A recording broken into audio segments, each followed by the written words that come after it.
안녕하세요. 윌리엄 리입니다. 도박 중독자의 행태를 보이는 문재인 정권.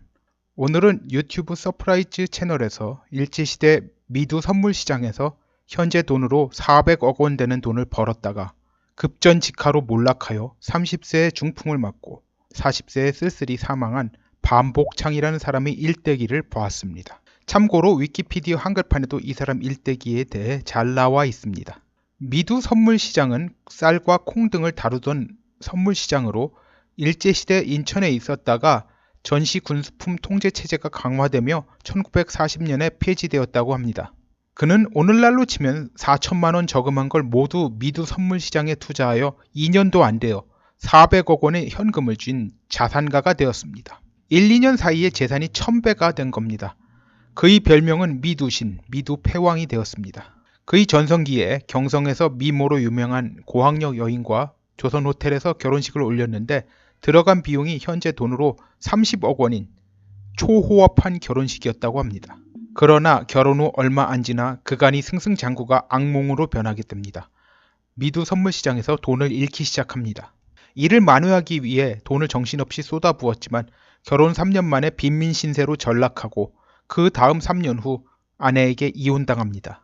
이 상황이 되었어도 그는 재기하겠다고 발버둥을 치다가 사기죄로 처벌받았습니다. 그리고 남은 세월을 다음과 같이 보내게 됩니다. 신동아에서 발췌한 내용입니다. 미천이 없어 미두시장에 참여할 수 없게 된 이후에도 반복창은 미두시장 근처를 기웃거리며 합백꾼들과 어울렸다. 절치기라고도 부르는 합백은 많으면 1, 2원, 적게는 10, 20전씩 걸고 쌀값이 오르는지 내리는지를 맞추는 사설 미두였다. 한때 미두왕으로 군림했던 반복창은 한동안 합백대장으로도 이름을 떨쳤다. 오늘날 원화 가치로는 1, 2원이면 10 내지 20만원이고 10, 20전이면 만 내지 2만원입니다. 한 번 거래로 18만원, 오늘날 가치 180억 원까지 번 적이 있던 반복창으로서는 너무나 초라한 영락이었다. 여기까지가 신동아에 나온 내용이었습니다.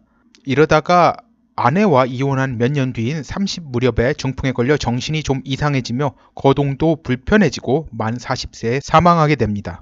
거동이 불편하면서도 죽을 때까지 합백판을 떠나지 못했다고 합니다.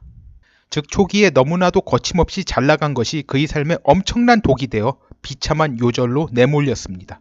지금 문재인 일당 신세가 반복창과 다름이 없습니다. 하노이 회담 이전까지는 걸리는 게 없는 것 같이 보였습니다.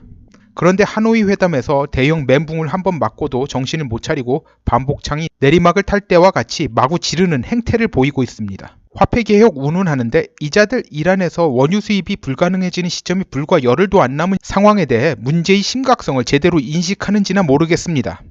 미국에서 석 달 전에 이 문제에 대해 사전 경고를 했음에도 한국 정부는 이에 대해 손 놓고 아무런 조치를 한 게 없습니다. 그리고 미국이 이란산 석유 수입 중단을 권유한 게 작년 6월 1일입니다. 도대체 그동안 뭐 한 겁니까? 이 상황에 대책이 없이 시간이 가면 늦어도 9월 되면 자가용 택시 할 것 없이 오부제 운행을 해야 할 판입니다. 현재의 한국의 원유 비축량이 94일치라고 알려져 있죠. 외국에서 하나도 안 들어와도 94일치 쓸 수 있는 양이다 이거죠. 이걸 감안해도 최대로 늦게 잡은 게 이러합니다. 그런데 더 큰 문제가 있습니다. 한국의 주요 산업인 석유화학 산업의 필수적인 초경질유의 54%가 이란에서 수입한 겁니다. 그리고 단기에 초경질유 대체 수입원을 찾는 게 불가능하다고 해도 과언이 아닙니다. 100% 필수적인 건 아니지만 석유화학 산업에서 초경질유를 사용했을 경우 수지타산이 다른 종류 원유를 사용했을 때보다 월등히 높다고 합니다. 당연히 석유화학 산업에 엄청난 타격이 초래될 수밖에 없습니다. 최저시급 올려 소상공인들 상당수를 가계 파산으로 몰아넣고 그 다음에 이런 상황을 맞았는데 여기에다가 화폐개혁을 시도해서 극도의 혼란이 야기되어도 이명박근혜 타령으로 위기를 벗어날 수 있다 생각하는 건지 참으로 황당합니다. 반복평은 지가 번 돈 지가 날린 겁니다. 그런데 문재인 정부는 그게 아니죠. 지들 돈은 안전하게 잘 관리하면서 국가 경제를 아작내는 방향으로 가고 있죠. 문재인 정권은 반복평이 보인 것 같은 병적 도박 중독자의 행태를 보이는데 문제는 판돈이 지들 돈이 아니라 국민의 운명이라는 것에 있습니다.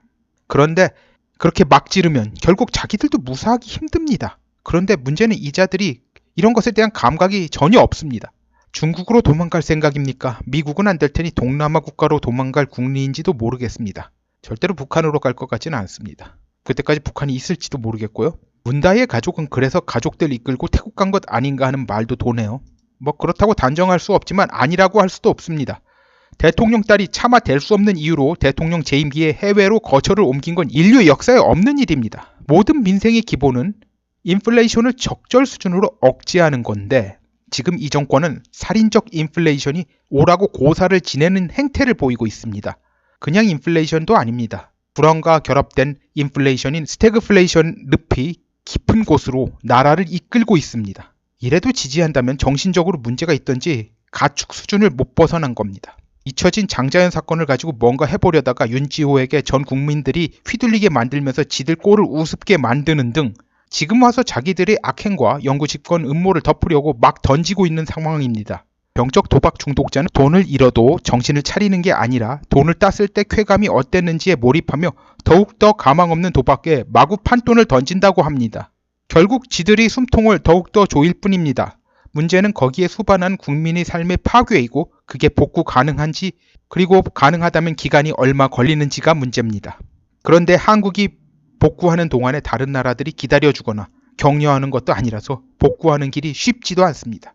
그 전에 이들을 날리는 게 훨씬 나은 거지만 국민들의 의식 수준이 이에 이르려면 고통이 아직 부족한 건지 안타까울 뿐입니다. 오늘은 여기까지 하겠습니다. 구독, 좋아요, 알림벨, 공유 부탁드립니다. 감사합니다.